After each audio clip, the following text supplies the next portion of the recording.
이렇게 빠르게 오는가 우리는 늘 생각하기도 하고 1년에 또 2번씩이나 우리가 명절을 맞이하게 되지만 명절이 또 지나가면 또 조금 있으면 또 설 명절이 오는 것 같기도 하고 이제 나이 드신 분들이 더 많이 느껴지는 것들이 아닌가 생각을 합니다. 그러나 젊은 층들은 또 왔으면 하는 그런 마음도 있을 것이고 또 쉬고 싶은 마음도 있을 것이고 이제 그렇습니다. 어쨌든 우리가 명절을 통해서 그래도 고향 친지 또 이렇게 내려가기도 하고 부모님을 뵙기도 하고 얼마나 좋습니까? 우리 젊은 층 우리 부부들은 다 내려간 것 같아요. 오늘 안 보이는 거 보니까 다 그래도 고향 가서 부모님 찾아뵙는 거 좋죠. 중요합니다. 또 내려가서 이렇게 그 지역 가서 또 부모님이랑 같이 그 교회 가서 예배 드리면 얼마나 좋아요. 가서 헌금도 하고 또 이렇게 예배 드리시면 시골 교회들이 더 좋잖아요. 이럴 때 가서 하는 거죠. 이럴 때 저는 참 좋다고 생각을 해요. 그래서 가서 또 부모님과 같이 예배 드려지고 오면 얼마나 감사합니까? 어떤 뭐 아직 못 올라오신 분들은 또 무사히 잘 올라올 수 있도록 여러분들 많이 기도해 주시기 바랍니다. 우리가 오늘 읽은 본문의 말씀은 앞의 내용을 좀 더 우리가 좀 이해하고 좀 보게 되면 엘리 제사장의 때에 이제 그 엘리 제사장 때 있을 때 블레셋과 전쟁이 있었어요. 그 블레셋과 전쟁 속에 있으면서 심지어 그 아들들이 홈리와 비나하스가 싸우러 나갔을 때 그 법궤를 가지고 와서 싸우는데 법궤를 빼앗기까지도 했어요. 그 블레셋 사람들에게 법궤를 빼앗기고 그 당시 법궤만 있으면 무엇인지 가능할 것이라 그들이 생각을 했죠. 왜? 하나님의 상징이고 하나님의 임재하심의 뜻이 거기 안에 있기 때문에 우리가 법궤만 내 옆에 있으면 뭐예요? 하나님의 얘기 내 옆에 계시니까 이제 그렇게 생각했던 거죠. 근데 하나님께서는 그걸 기뻐하지 않으셨어요. 결국에는 블레셋에게 빼앗겨서 블레셋 사람들이 그 법궤를 가지고 그들이 타고 신전에 딱 갖다 안치해놨잖아요. 그런데 결국에는 블레셋 사람들도 그것으로 인해서 피해를 보기엔 또 마찬가지입니다. 어쨌든 하나님께서 기뻐하시는 일인가 아닌가 우리는 그것을 먼저 알아야 돼요. 내가 하는 모든 일들 속에서 이것은 과연 하나님이 기뻐하실 일일까 아닐까 그것을 분별하는 것이 우리가 뭐가 있다? 분별의 영이 필요한 겁니다. 내가 그것을 분별하지 못하면 하나님께서 원하시지도 않는 걸 가지고 내가 자기 만족하며 이것 이렇게 하면 하나님이 기뻐하실 거야. 하나님이 이것을 원하셔. 그건 자기 생각이죠. 내 판단, 내 주관이죠. 그러잖아요. 그래놓고 나는 할 일 다 했어. 나는 하나님께 영광 돌렸어. 그럴 수도 있습니다. 그건 착각인 거죠. 하나님이 기뻐하실 일이 아닌지 긴지 그것을 먼저 우리가 분별의 영을 통해서 잘 분별하고 하나님께서 원하신 뜻을 이뤄가는 그런 믿음, 그런 신앙이 저와 여러분 가운데 있어야 할 줄 믿습니다. 여기 오늘 보면 다윗이 하나님께 교회를 예루살렘으로 옮겨온 것은 다윗 생애에서 가장 의미 있는 일 중에 하나였어요. 오늘 본문의 말씀이 결국에는 그 아미나답 제사장 집에서 결국에는 다윗성 예루살렘으로 그 교회를 옮겨오는 내용이 본문의 말씀이에요. 오늘 본문의 말씀이. 그러니까 다윗은 너무너무 기뻤죠. 춤을 추면서 기뻐했습니다. 왜 그렇게 생각되는 것입니까? 그것은요. 본문의 오늘 14절 15절의 말씀 보면 좀 더 우리가 이해하기 좋은데 한번 같이 읽어볼까요? 14절 15절의 말씀입니다.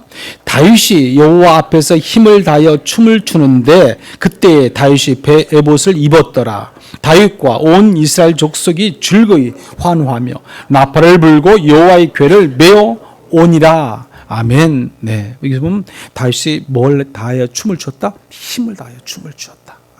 얼마나 기뻤으면 다윗은 춤을 췄겠습니까?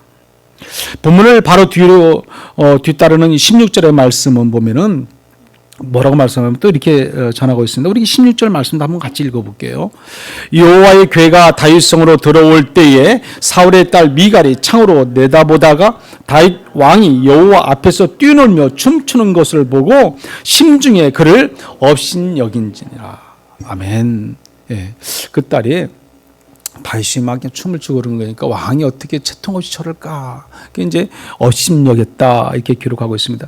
다윗이 얼마나 정신없이 춤을 췄는지 그 아내가 기가 막히하고 마음속으로 업신여김을 정도였던 것을 알 수 있습니다. 이 본문의 말씀 위에도 여기 보면 20절에도 이렇게 말을 해요. 20절 말씀도 보면 다윗이 자기의 가족에게 축복하러 돌아오매 그랬어요. 사울의 딸 미갈이 나와서 다윗을 맞으며 이르되 이스라엘 왕이 오늘 어떻게 영화로우신지 방탕한 자가 염치 없이 자기의 몸을 드러내는 것처럼 오늘 그의 신복의 계집종 눈앞에서 몸을 드러내셨도다 하니 아멘. 이렇게 말씀을 합니다. 다윗이 왕의 채통이고 뭐고 다 뭐 했다? 잊어버렸다는 것이죠. 옷이 다 벗겨지도록 뭘 했다? 춤을 췄다는 겁니다. 여러분, 주변을 상관하지 않습니다. 지금 주변 따위가 그게 문제가 아니라는 겁니다. 다윗에게는 오직 뭐예요? 오직 하나님이 중요한 거죠. 하나님 중요한 거죠.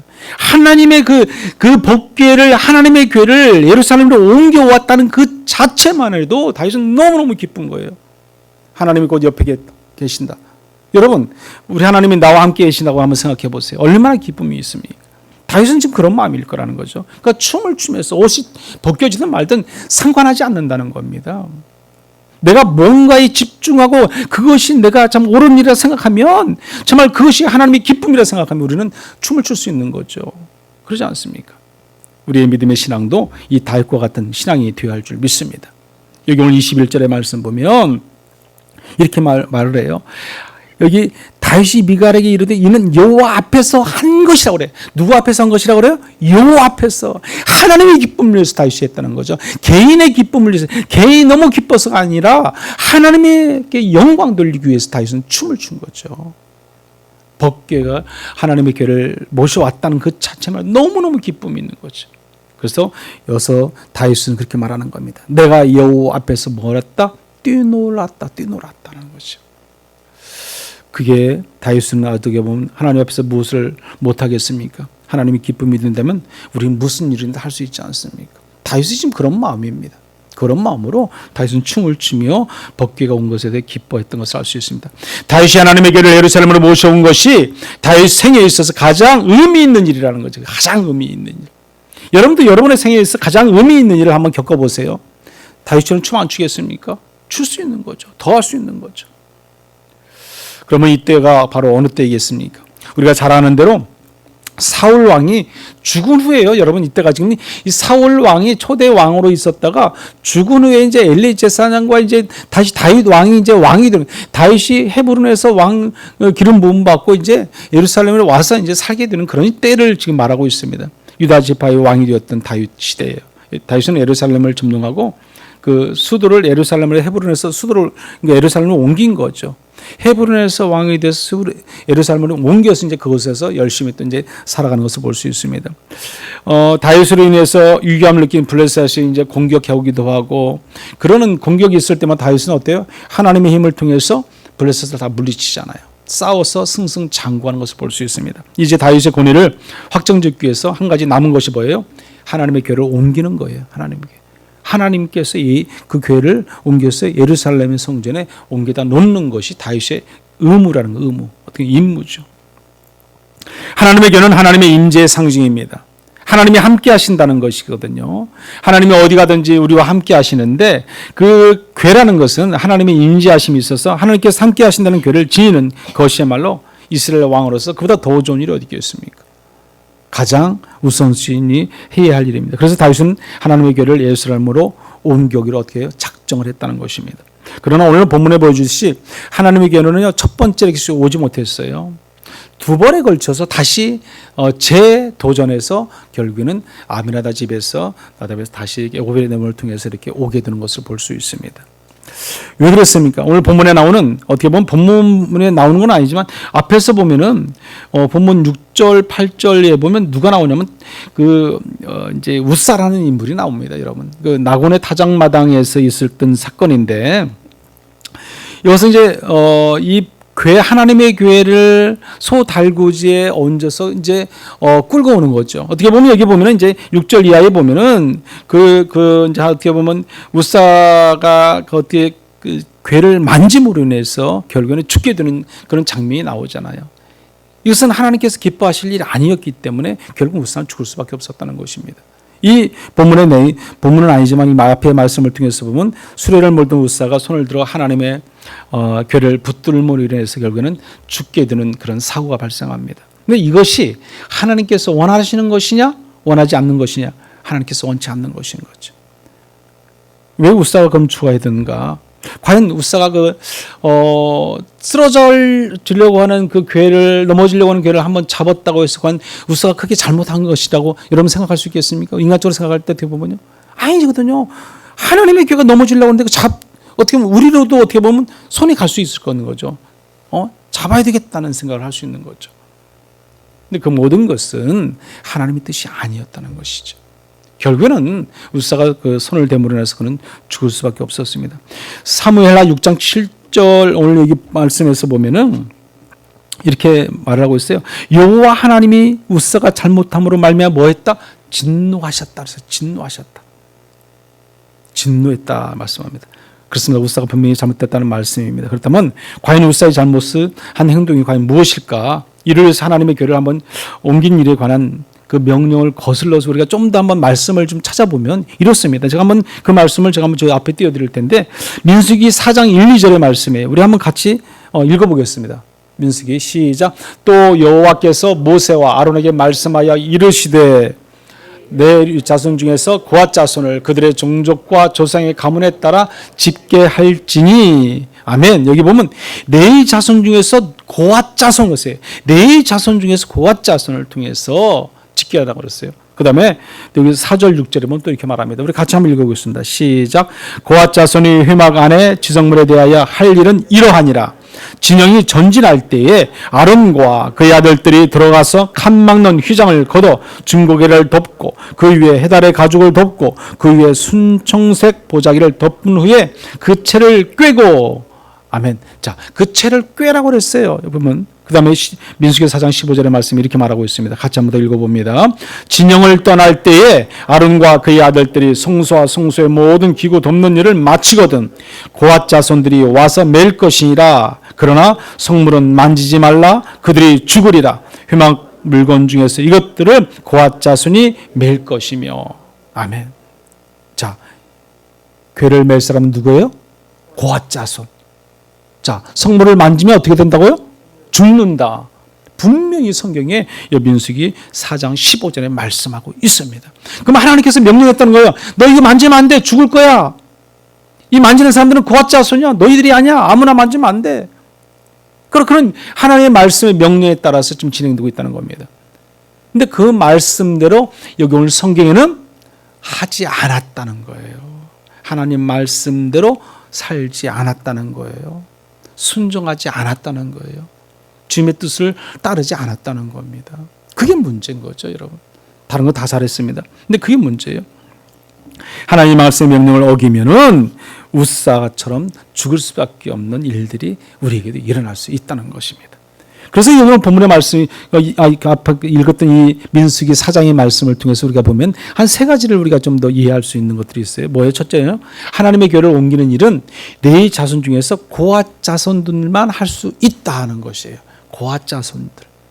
두 번째는 뭐냐면 하나님의 교회를 옮길 때는 채를 꿰고 메어 옮기라는 것이에요. 채를 꿰고 메고, 그러니까 들어서 어깨에 메고 채를 꿰고 옮기라는 겁니다. 그것을 수레에 실어서 옮기면 안 된다는 거예요, 여러분. 수레에 실어서 옮기면 안 된다.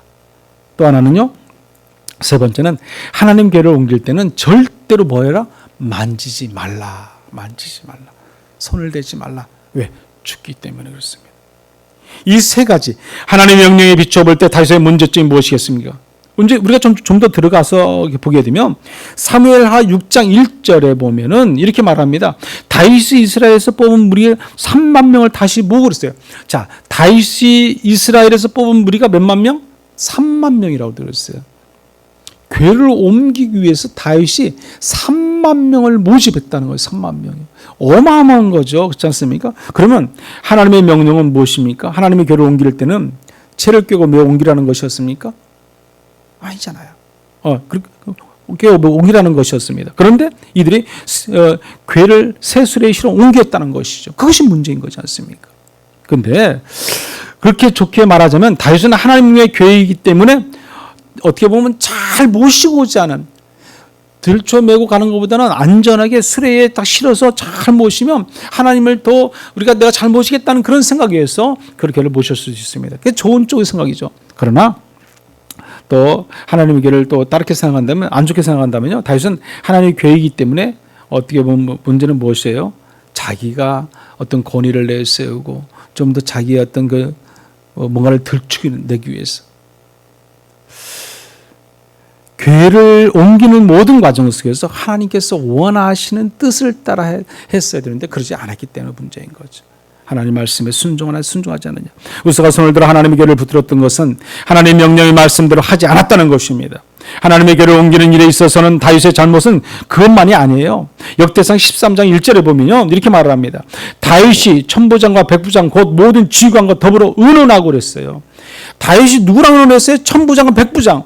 다윗이 의논할 사람은 그들이 아니에요. 제사장이라든지 하나 그 일을 하는 사람들, 레위인들과 의논해야죠. 의논해더라도요. 어떻게 천부장, 백부장들과 그 의논할 수 있겠습니까? 잘못된 거. 주변의 사람들 중에 어느 누구도 그것은 아닙니다. 그렇게 말해준 사람이 하나도 없었어요. 잘못인데도 아무도 말하지 않습니다. 그게 문제인 거죠. 오늘 본문의 문제는요, 하나님의 말씀을 소홀히 한 것입니다. 하나님 말씀대로 순종하지 않은 것이 문제예요.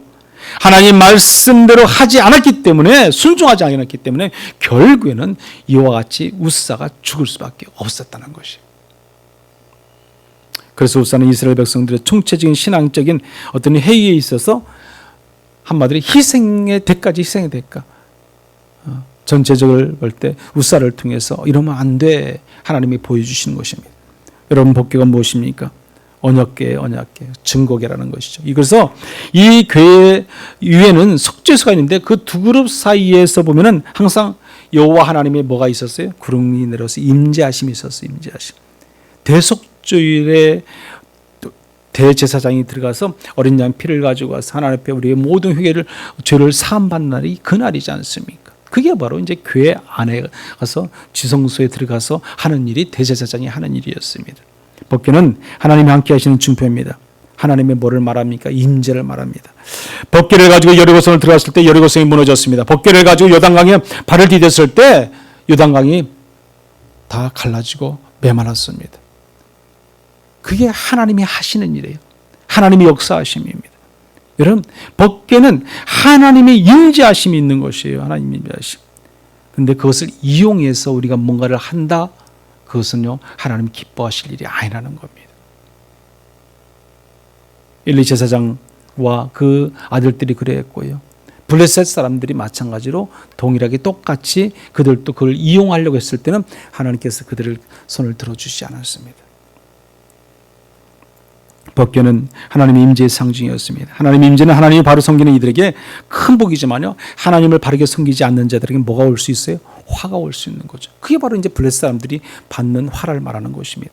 여러분, 하나님께서 이스라엘 백성들이 하나님을 바로 섬길 때는 그들이 요구하지 않아도 하나님께서는 자동적으로 복을 주세요. 우리가 하나님을 열심히 섬겨보세요. 하나님 말씀대로 자아 신앙을 가지고 믿음 안에 살아가 보세요. 하나님 우리에게 복을 주시는지 안 주시는지요.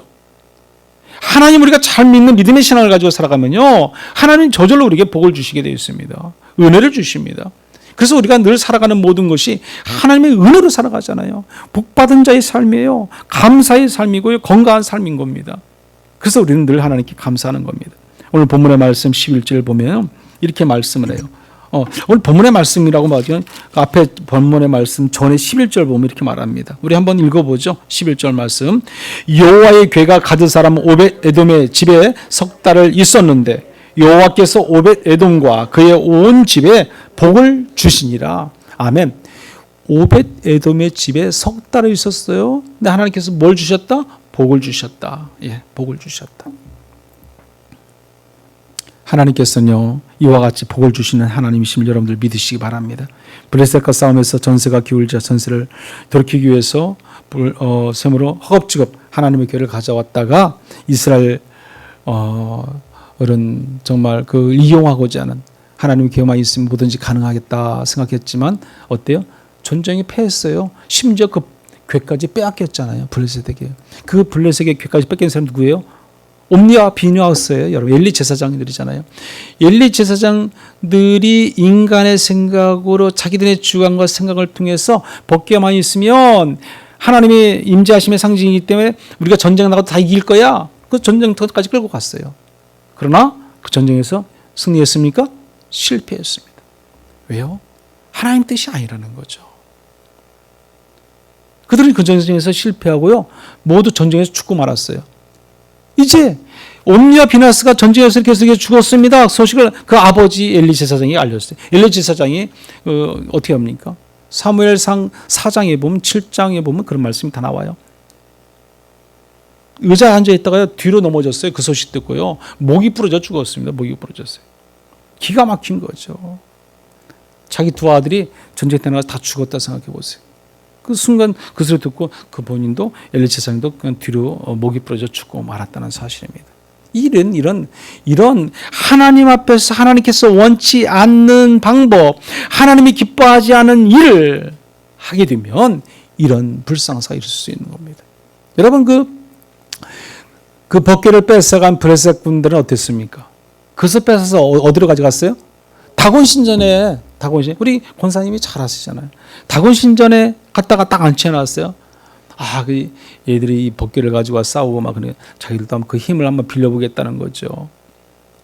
자기네 신보다 그 상대방 신이 더 센 것 같자 느껴지니까. 정말 근데 어때요? 또 하나님이 더 세죠. 당연한 거죠. 그 다음날 아침에 보니까 다곤 신이 막 목이 부러져가고 팔목이 다 부러져 나가고 다 부러져 나갔어요. 몸통만 딱 남았어요. 몸통만. 그냥 가만히 그 신전 안에 법궤만 옮겨놨을 뿐인데 팔다리가 다 목이 부러져 날아가고 다곤 신이라는 그 신 자체가 몸통만 딱 하나 있다는 거예요. 그들이 그 다음에도 또 마찬가지로 무서우니까 어때요? 법궤를 다시 보내주잖아요. 법궤를. 이것은 우리가 가지고 있을 것이 아니구나. 그들은 그렇게 느끼는 거죠. 그래서 다시 이스라엘에게 오는 것을 볼 수 있습니다. 오늘날 하나님의 임재를 상징하는 상징물은 이 땅에 너무도 많습니다. 여러분 어디 가나 우리가 줄벽에 서 있는 것이 뭐예요? 십자가잖아요. 십자가. 여러분 여기 여기 시장 우리 시장만 가도 시장 가기 전에도 보면 여기 보면은 그냥 십자가가 양쪽으로 보면 건물마다 십자가가 두세 개씩 있어요. 여러분. 오늘날 한국이라는 나라는요 너무너무 많아요. 십자가가 너무너무 많아요. 과연 십자가는 있지만 과연 그 역할을 제대로 하느냐 하지 못하느냐 그게 이제 문제인 거죠. 하나님께서는 십자가만 세워놓는 걸 원치 않으시는 거죠. 여기저기 무슨 옛날에 절이 많이 있듯이 지금 우리나라 십자가가 얼마나 많습니까? 그런데 그 역할을 못하고 지나면 하나님이 기뻐하실 일이 아니라는 겁니다. 여러분 그것을 우리가 분명히 알아야 돼요. 이 종자시장 쪽뿐만 아니라 세상적인 목적으로 어떤 정치적인 목적으로 우리가 어떤 신앙을 가지고 믿음을 가지고 살아가는 사람도 많아요. 그런 사람들 보면 대부분 잘 되는 사람 없습니다. 여러분 교회 수가 아무리 많고 기독교인 수가 아무리 많아도 우리가 하나님께서 원치 않는 하나님 기뻐하실 일이 아닌 우리가 행동을 하고 그런 종교 생활을 하고 그런 신앙을 생활하면 하나님께서 우리를 기뻐하지 않으십니다. 법궤가 아무리 있어도 그것을 승리케 해주지 않는다는 겁니다. 하나님 기뻐하실 일이 아니라면 하나님께서 원하시고 하나님께서 말씀하신 명령을 따라 우리가 규례를 따라 지키고 순종하고 나아가게 되면 그러나 하나님은 그보다 더 큰 은혜와 축복으로 우리에게 함께 하실 줄 믿습니다. 여러분 다윗이 뒤늦게 자기의 잘못을 깨닫잖아요. 이것이 아니구나. 오늘 본문의 말씀이 그래서 그거예요. 깨닫고 하나님께서 원하시는 뜻을 따라 하나님의 말씀대로 내가 가야겠구나. 하나님 말씀하는 것이 무엇인가를 깨달았을 때 그는 하나님께서 원하시는 대로 이제 움직이게 됩니다. 여러분 보세요. 역대상 15장 2절 3절에 보면 이렇게 말합니다. 한번 같이 읽어보죠. 다윗이 이르되 레위 사람 위에는 하나님의 궤를 맬 수 없나니 이는 여호와께서 그들을 택하사 여호와의 궤를 메고 영원히 그를 섬기게 하셨음이라 하고 다윗이 이스라엘 온 무리를 예루살렘으로 모으고 여호와의 궤를 그 마련한 곳으로 메어 올리고자 하여 아멘. 여기 보면은 레위 사람 위에는 그랬어요. 레위 사람 위에는 하나님의 궤를 맬 수 없다 말씀합니다. 또 역대상 15장 12절 15절의 말씀 보면 이렇게 말합니다. 그들에게 이르되 너희는 레위 사람이 지도자이니 그랬어요. 그리고 너희와 너희 형제는 몸을 성결하게 하고 내가 마련한 곳으로 이스라엘의 하나님 여호와의 궤를 메어 올리라 했어요. 여호와의 궤를 메어서 올리라. 수레에 실어서 끌고 와라 하지 않았습니다. 또 여기 보면은 후미에 보면은 레위 자손이 채에 하나님의 궤를 꿰어 어깨에 매니라 그랬습니다. 자, 레위 사람들이 하나님의 채에 하나님의 꾀를 꿰어서 어깨에 메었다 이렇게 말씀을 합니다. 오늘 본문의 말씀 12절 하반절 이하에도 보면 뭐라고 말씀합니까? 이렇게 말합니다. 다윗이 가서 하나님의 궤를 기쁨으로 메고 여호와의 궤를 메어 오니라 그랬습니다. 여호와 궤를 메어 왔다. 이제 하나님 말씀한 대로 그 말씀이 그대로 명령하고 순종했습니다. 우리는 오직 하나님 말씀한 대로 그 명령한 대로 규례를 지키고 따르면 되는 겁니다. 그게 순종이에요. 그리하면 아무 문제가 없었던 거죠. 다윗이 처음부터 그렇게 했다면요, 아무 문제 없었어요. 그러나 그렇게 하지 않았기 때문에 이런 불상사가 있게 되는 것입니다. 우사가 왜 죽었겠습니까? 그 명령에 따르지 않았기 때문에 그렇습니다. 오늘 본문의 이야기는 우리에게 무엇을 가르치고 있습니까? 우리 각자의 삶과 교회 일에 있어서 모든 일은 하나님 말씀에 따라야 한다는 겁니다. 하나님 말씀하시면 그 말씀대로 우리는 준행하여야 됩니다. 그 말씀에 입각해서 우리가 살아야 됩니다. 그 말씀대로 우리가 명령대로 살면 돼요. 하라 하지 마라. 하나님은 분명히 성경에는 단 두 가지의 큰 틀에서 보면은 하라 하지 말아요. 여러분. 다른 게 아니잖아요. 이러한 것은 내가 원하는 것이 아니야. 너는 하지 마. 이러한 것은 너희들은 반드시 지켜야 돼. 해. 그 말씀이에요, 결국에는요. 근데 우리는 그 큰 틀을, 우리는 그 어떤 율법적인 관점에서 보지만은 그것을 우리는 지키지 못하기 때문에 문제죠. 하나님 말씀하신 대로 네 하고 순종하면 되는데 순종하지 못하기 때문에 늘 우리는 문제가 생기는 겁니다. 말씀하신 대로 따르는 저와 여러분들 되시길 간절히 축원합니다. 무슨 일을 하든 하나님의 기쁨을 위해서 우리는 해야 되는 겁니다. 하나님의 기쁨을 위해서 하기 위해서는 무엇이 하나님 말씀대로 하는 것이 기쁨이겠는가? 우리가 한번 늘 깨달아야 되는 거죠. 매사에 하나님 뜻대로 행하는 겁니다. 하나님 명령대로 지키는 것이고 하나님 말씀한 대로 살아가는 것이고 그 규례대로 살아가는 것이 하나님을 기쁘게 하는 일이에요. 기쁘게 하는 일. 여러분, 하나님이 기쁘게 하는 일은 다른 거 없어요. 하나님 말씀하시면 그 말씀대로만 살면 돼요. 말씀대로. 그냥 순종하면 돼요. 순종하면. 그것이 하나님이 가장 기뻐하는 일이에요. 그리고 여러분이 뭘 받을 일이에요? 복 받을 일이에요. 복 받을 일. 여러분이 복 받고 싶으면요, 그냥 하나님 말씀한 대로 사세요. 하나님 말씀이 어려운 게 아니지 않습니까? 잘못된 것을 잘못됐다 말씀하시고요, 이것은 옳은 것이다 말씀하시잖아요. 그럼 그 말씀하신 대로 살면 되는 거죠. 그렇지 않으면 우리는 늘 해를 당할 수 있게 됩니다. 우리가 우사처럼 될 수 있는 것이고 블레셋 그런 사람들처럼 될 수 있는 것이고 홈리와 비나스처럼 될 수 있는 것이죠. 그들이 모두가 하나님 말씀대로 살지 않았기 때문에 그런 불상사가 일어났습니다. 순종하지 않았기 때문에, 하나님 말씀대로 살지 않았기 때문에. 교회가 무슨 일 할 때 사람들이 많이 동원한다고 하나님께서 기뻐하시는 것은 아닙니다. 사람만 많이 있다고 하나님 기뻐하실 일 아니라는 거죠. 오늘 여기 우리가 앞에 봤지만 다윗이 이 사무엘하 6장 1절에 뭐라고 말씀했습니까? 군사 3만을 모집해서 3만, 여러분, 군사 3만을 모집해서 뭐 하려고요? 궤를 옮기려고요. 아니, 궤 하나를 옮기는데 군사 3만이 필요하겠습니까? 그건 자기 과시죠. 그렇지 않습니까? 하나님이 기뻐하지 않았어요. 하나님이 기뻐하지 않았어요. 우리가 교회 일하면서요, 어떤 사람들은 막 수없이 많은 성도들을 동원해서 뭘 하려고 그래요. 하나님 기뻐하실 일이 있고 기뻐하지 않을 일이 있습니다. 내 마음의 중심이 먼저 닿느냐, 그렇지 않느냐. 그렇지 않습니까? 우리 하나님께서 우리의 중심을 보시는 하나님이세요. 다윗은 하나님의 궤를 옮길 새 수레를 만들기 위해서도 얼마나 돈을 많이 썼겠습니까? 그래서 수레도 잘 만들었을 거예요, 제 생각할 때는. 아버지 그냥 귀하게 금수레를 만들었는지도 몰라요. 만들어서 궤를 딱 실었어요. 옮기기 시작했어요. 그러나 그것은 하나님 뜻이 아니다.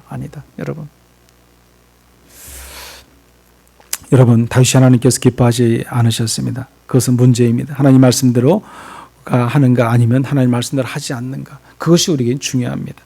다윗이 처음 하나님의 궤를 옮기는 일을 실행할 때 아무도 그를 반대하지 않았습니다. 다 좋아했어요. 그러나 문제는요, 하나님께서는 기뻐하지 않으신다는 거예요. 모든 사람들은 아무 말도 안 했어요. 모든 사람은 다 인정했어요. 그래, 다윗 왕이 하면은 그랬을지도 모르죠.